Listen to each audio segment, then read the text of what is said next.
प्रिय छात्रों, नमस्कार। एनसीईआरटी क्लास 10th मैथ्स में आप सभी का स्वागत है। आज हम प्रश्नावली 3.2 का क्वेश्चन नंबर 7 पढ़ेंगे, जो कि बहुत ही इम्पोर्टेंट क्वेश्चन है। तो आइए क्वेश्चन पढ़ लेते हैं, जिसमें दिया है कि समीकरणों x माइनस वाई प्लस 1 बराबर 0 और 3x प्लस 2y माइनस 12 बराबर 0 का ग्राफ खींचिए। तो इसमें हम वापस से ग्राफ बनाना भी सीखेंगे। x और इन रेखाओं से बने त्रिभुज के शीर्षों के निर्देशांक ज्ञात कीजिए और त्रिभुजाकार पटल को छायांकित कीजिए। तो जब अपना ग्राफ बन जाएगा तब हम इससे आगे की प्रक्रिया को हल करेंगे। तो सबसे पहला काम अपना ये रहेगा कि दिए गए समीकरणों का ग्राफ बनाना। तो ग्राफ बनाने के लिए हम पहले इन दोनों समीकरणों का क्या ज्ञात करेंगे, एक टेबल ज्ञात करेंगे जिसमें अपने को इनके दोनों के निर्देशांक मिल जाए, जो कि हम ग्राफ में डिनोट कर सकें। तो सबसे पहले हम इन दोनों समीकरणों के बिंदु ज्ञात कर लेते हैं। तो हमें दी गई पहले तो ये दोनों समीकरणों को हमने इस तरह से लिख लिया। अब ये जो समीकरण 1 है, पहले जो समीकरण है, इसमें हम क्या करेंगे, सबसे पहले x बराबर 0 रखने पर इस समीकरण में जब हम x की जगह 0 रखेंगे तो यहाँ पे अपने पास मान है 0, x की जगह माइनस वाई प्लस 1 बराबर 0। तो 0 तो यहाँ छोड़ देंगे हम मान को, माइनस वाई, ये जो 1 है ये प्लस का है, इधर बराबर के इधर जाएगा तो क्या हो जाएगा, माइनस का 1 हो जाएगा। दोनों तरफ से माइनस माइनस कट जाएगा तो y बराबर क्या आ गया, 1 आ गया। यानी कि जब हमने x बराबर 0 रखा तो y बराबर 1 अपना मान आया। इसी प्रकार से अगला मान हम लिखेंगे y बराबर 0 रखने पर। तो y बराबर 0 रखने पर, तो जब हम y बराबर 0 रखेंगे तो अपने पास यहाँ मान है x माइनस वाई की जगह 0 प्लस का 1 बराबर 0। ये तो 0 0 रह जाएगा। x प्लस 1 बराबर 0, यानी कि x बराबर अपने पास कितना मान आ गया, माइनस का 1। जब हमने y बराबर 0 रखा तो हमारे पास x बराबर मान आ गया माइनस 1। इसको अगर हम छोटी सी टेबल के रूप में लिखना चाहें तो हम इस तरह से एक बॉक्स बना लेंगे। यहाँ पे हमने x लिखा, यहाँ y लिखा। x की जगह 0 था तो y की जगह उस समय अपने पास मान कितना आया, 1। और जब हमने y को 0 दिया तो x का मान उस टाइम अपने पास कितना आया, माइनस 1। इसका मतलब ये दो बिंदु हो गए अपने पास में, कौन कौन से, 0 1 और माइनस 1 0। इन दोनों बिंदुओं को हम ग्राफ में डिनोट करेंगे। इसी प्रकार से अब हम समीकरण नंबर 2 के अंदर यही मान ज्ञात कर लेते हैं। तो समीकरण 2 में भी अब हम क्या करेंगे, सबसे पहले x बराबर 0 रखने पर,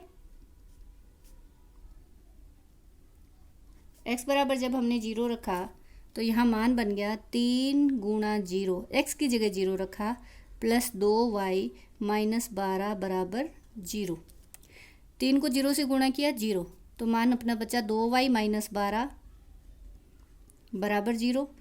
ये 2y प्लस का है, 2y माइनस का बराबर के उधर जाएगा तो प्लस का हो जाएगा, तो 2y बराबर प्लस का 12, तो y बराबर 12/2 यानी कि 6। तो y बराबर मान कितना आ गया अपने पास, 6। जब हमने x बराबर 0 दिया तो अपना y बराबर मान आया 6। इसी प्रकार से अब हम अगला मान y बराबर 0 रखने पर,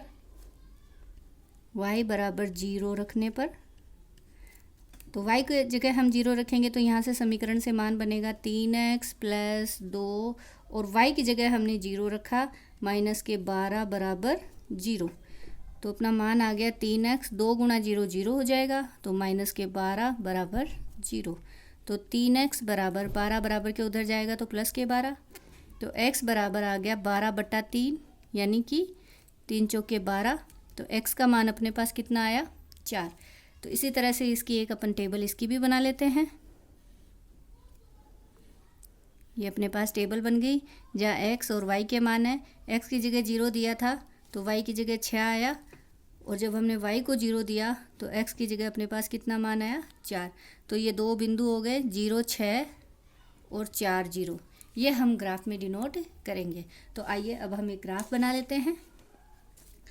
तो सबसे पहले जैसे मैंने इसके लिए एक ग्राफ ले लिया है, ये इस ग्राफ में मैंने आपको पिछले वीडियो में बताया था कि हम सबसे पहले इसमें ऊर्ध्वाधर और क्षैतिज रेखाएं खींचेंगे। तो ऊर्ध्वाधर और क्षैतिज रेखाएं खींचने के लिए हमारे पास में ये जो डार्क लाइन दिख रही है आपको सभी को, इन डार्क लाइनों को कहते हैं अपन बड़ा खाना। तो इन बड़े खानों पे जैसे बीचों बीच मैंने कहीं एक बड़ा खाना ले लिया, तो यहाँ से हमने एक सीधी रेखा, ऊर्ध्वाधर रेखा खींच दी। ध्यान रखना बच्चों कि यह आपने जो ऊर्ध्वाधर रेखा खींचेंगे ये हमें बड़े खाने वाली लाइन पे ही खींचनी है, छोटे खाने वाली लाइन पे नहीं खींचनी है। इस तरह से इसमें दोनों तरफ तीर का निशान लगा देंगे। ये y है और ये नीचे वाला हिस्सा अपना y डैश है। इसी प्रकार हम x अक्ष वाली लाइन खींचेंगे। x अक्ष वाली लाइन अपनी होगी क्षैतिज रेखा, तो क्षैतिज रेखा हम इस तरह से ले लेंगे और क्षैतिज रेखा की लाइन भी हम कहाँ खींचेंगे, बड़े वाले खाने पे। ज़्यादातर मैंने स्टूडेंट्स को देखा है कि वो क्या करते हैं, अपना बड़े खाने के बजाय ये छोटी लाइन होती है इसमें अपन लाइन खींच देते हैं, जो कि हमारा ग्राफ वहीं पे ही गलत हो जाएगा। तो सबसे पहले लाइन आपको एकदम सही और प्रॉपर खींचनी है। अगर अपनी शुरुआत सही रहेगी तो एंड भी सही रहेगा, नहीं तो पूरा क्वेश्चन सही होने के बावजूद भी अगर आपने लाइन सही गलत खींच दी तो पूरा क्वेश्चन ही अपना गलत हो जाएगा। तो इसको हम एक्स एक्सिस कहेंगे। ये हमारी है क्या, एक्स एक्सिस। इसके बाद में इन दोनों वाई एक्सिस और एक्स एक्सिस का जो प्रतिच्छेदन बिंदु है इसे हम कहेंगे मूल बिंदु 0। ये लिखने के बाद अब हमारा अगला काम रहेगा पैमाना लिखने का। तो पैमाना हम यहाँ पर सबसे ऊपर ही ऊपर लिखेंगे पैमाना। पैमाने में हम दो पार्ट बनाएंगे, एक तो बनाएंगे एक्स एक्स पर, और एक्स एक्स पर हमारे पास में यहाँ पर हम टेबल देखेंगे और एक्स एक्स वाले बिंदुओं को देखेंगे। तो एक्स एक्स पर अपने पास बिंदु है 0, -1, और इस वाली टेबल में बिंदु हमें दे रखे हैं 0 और 4। इसका मतलब -1 और 4 का डिफरेंस ही रखना है। तो हम एक्स एक्स पर एक बड़ा खाना बराबर 1 इकाई ले सकते हैं। तो हम यहाँ लिखेंगे 1 बड़ा खाना बराबर 1 इकाई। और इसी प्रकार से अगला पॉइंट अपना आता है वाई एक्स पर। तो वाई एक्स के भी एक बार के बिंदु हम देख लेते हैं। वाई एक्स के बिंदु अपने पास में हैं 0, 1 और 0, और 6 और 0। तो यानी कि 0 से लेके 6 के बीच में है, ये भी अपने पास में 1 इकाई के लिए बना हो जाएगा। तो वही अपन एक बड़ा खाना बराबर 1 इकाई। तो इस तरीके से सबसे पहले हमने क्या किया, पैमाना लिख लिया। पैमाना लिखना कोई भी स्टूडेंट्स भूले नहीं, क्योंकि इसका भी एक अलग से एक नंबर होता है। फिर डिस्टेंस को नापते हुए अपने को इनके पॉइंट्स को डिनोट करना है। तो यहाँ मूल बिंदु 0 है, तो यहाँ पे जो बड़ा खाना है यहाँ पे हम छोटे से डॉट्स लगा देंगे ताकि हमारे क्वेश्चन में कोई गलती ना हो। तो पहले हम इसमें क्या करेंगे, डॉट्स लगा देते हैं। और इसी प्रकार से वाई एक्स पे भी डॉट लगा देते हैं, जिससे किसी भी स्टूडेंट्स के ग्राफ में कोई भी गलती नहीं होगी। इस तरह से हमने इसमें पहले इस तरह से डॉट लगा दिए। अब हम इसमें पॉइंट्स डालेंगे। तो हमारे पास में ये मूल बिंदु है, मूल बिंदु के इधर अपने पॉइंट होते हैं 1, 2, 3, 4। क्योंकि हमने एक ही खाना लिया है तो हम वही 1, 2, 3, 4 ही लिखेंगे। एक्स एक्सिस पे 0 के इधर अपने मान होते हैं माइनस में, तो -1, -2, -3, -4 और -5। इस तरह से कई स्टूडेंट्स यहाँ पे क्या गलती करते हैं, ये इधर से -1, -2 लिखना शुरू कर देते हैं, जो कि हमें ऐसी गलती नहीं करनी है। सिमिलरली 0 के ऊपर अपने पास में 1, 2, 3, 4 होते हैं मान, और इसी तरह से 0 के नीचे वाले मान सारे माइनस में होते हैं। तो कई स्टूडेंट क्या गलती करते हैं, इस वाले पॉइंट को ही छोड़ देते हैं, जो कि हमें ये गलती नहीं करनी है। हमें यहीं से ही -1 लिखना शुरू करना है। कई यहाँ से -1 लिख देते हैं, तो पूरा क्वेश्चन अपना गलत हो जाता है। तो ये कहाँ कहाँ पे मैं बार बार आपको डिनोट कर रही हूँ, वो गलतियाँ कि कोई भी स्टूडेंट को नहीं करनी है। आप 2-3 बार ध्यान से देख लें कि कहाँ कहाँ पे हमें गलतियाँ करने के होते हैं। जैसे मान लो ज़्यादातर बच्चे यहाँ गलती कर देते हैं, इधर 1, 2, 3, 4 लिखना शुरू कर देते हैं। तो लिखने का ये तरीका सा शुरुआत में यह वाला काम सभी के सही हो। उसके बाद में अपना अगला मान है टेबल। टेबल में पहला बिंदु है अपना 0 और 1, यानी x का मान है 0 और y का मान है 1। तो हमें थोड़ा सा पता होना चाहिए कि x का मान 0 कहाँ होगा। ये जो y एक्सिस है, इस y एक्सिस पे हमेशा ये जो x होता है इसका मान क्या होगा, अपना 0 होगा। तो जहाँ पे भी अपने पास x का मान होगा, y वाले बिंदु को अपन उस पर लगा देंगे। और इसी तरह से y का मान जहाँ 0 होगा वो किस पे होगा, x एक्सिस पे होगा। तो y का मान जहाँ 0 है वो x एक्स पे अपन बिंदु लगा देंगे। तो सबसे पहला बिंदु है अपना x का मान 0 है, y का मान 1 है। x का मान 0 इस पे है और y का मान 1 यानी प्लस का 1। प्लस का 1 कहाँ है? ये वाला बिंदु। ये बिंदु लगा के इस बिंदु को नाम दे देंगे 0 और 1। अगला बिंदु है -1 और 0, है ना। x का मान -1 है और y का मान 0 है। x का मान -1 और y का मान 0। y का मान 0 कहाँ होता है? x अक्ष पर होता है। तो ये वाला बिंदु अपने पास क्या हो जाएगा? -1। और इसी पे y का मान 0 है, तो इस बिंदु को भी नाम दे देते हैं अपन -1 और 0। ये अपने पास दो बिंदु आ गए। इन दोनों बिंदुओं को मिलाते हुए हम रेखा खींचेंगे, वही अपनी क्या हो जाएगी? ये अभिष्ट समीकरण हो जाएगी।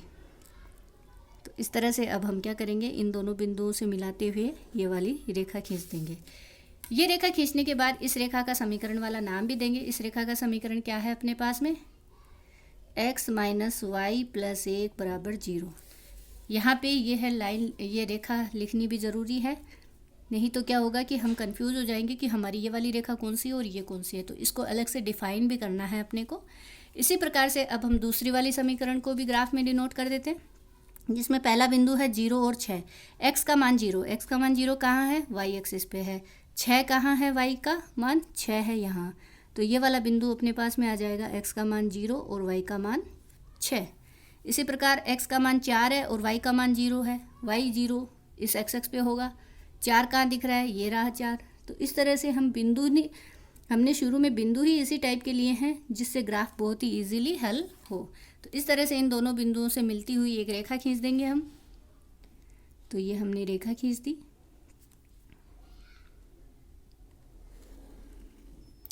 अब ये रेखा जो है इसको हम भी नाम दे देंगे। दूसरी वाली समीकरण कौन सी समीकरण है अपनी, वो नाम भी लगा देंगे, जो कि समीकरण है अपनी 3x + 2y - 12 = 0। तो सबसे पहले हमने इस तरह से पूरा ग्राफ तैयार कर लिया। ग्राफ तैयार करने के बाद में अब अगला पॉइंट अपना है कि x अक्ष और इन रेखाओं से बने त्रिभुज के शीर्षों के निर्देशांक ज्ञात कीजिए। ये देखिए अपना है x अक्ष। x अक्ष दिख रहा है सबको? ये है x अक्ष। x अक्ष के बाद में इन रेखाओं से, यानी इस रेखा से और इस रेखा से क्या एक त्रिभुज का निर्माण होता हुआ दिख रहा है? हाँ। इस बिंदु से लेके अगर मैं बात करूँ तो ये वाला जो एरिया है ये एक त्रिभुज जैसा दिख रहा है हमें, है ना। इसको थोड़ा सा हम डार्क कर देते हैं। ये वाला एरिया पूरा हमें क्या दिख रहा है? एक त्रिभुज जैसा। ये लो, ये हमारा त्रिभुज है। अगर मैं इस त्रिभुज को नाम देना चाहूँ तो ये A बिंदु, ये B बिंदु और ये C बिंदु। तो यहाँ से देखो, इस बिंदु के शीर्ष के निर्देशांक हो गए -1 0। इस बिंदु के शीर्ष के निर्देशांक हो गए अपने पास में 4 और 0। और ये बिंदु के निर्देशांक हम इस तरह से डॉट डॉट करके ज्ञात कर लेते हैं। तो ये वाला तो यहाँ 2 पे आ रहा है और ये वाला यहाँ 3 पे आ रहा है। इसका मतलब A बिंदु के निर्देशांक अपने पास कितने आ जाएंगे?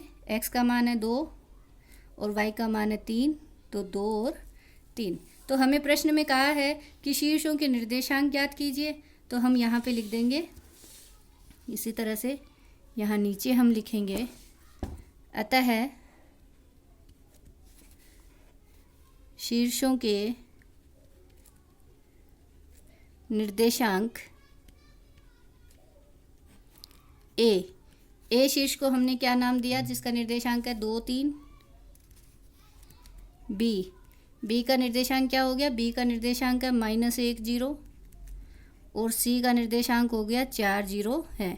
तो इस तरह से हम सबसे पहले इसके निर्देशांक दे देंगे। निर्देशांक देने के बाद हमें प्रश्न में कहा है कि त्रिभुजाकार पटल को छायांकित कीजिए। तो अब आपके पास में जो पेंसिल है उससे हम इस पूरे एरिया को क्या कर देंगे? छायांकित कर देंगे इस तरह से। तो ये आपका क्वेश्चन कंप्लीट होता है। ये क्वेश्चन थोड़ा सा इम्पोर्टेंट भी है। इस टाइप का क्वेश्चन अपनी परीक्षा में भी आता है। ग्राफ तो वैसे भी परीक्षा में आएगा ही, तो आप सभी इस ग्राफ को देखते हुए बहुत अच्छे से समझें और इसे कंप्लीट करें। Thank you.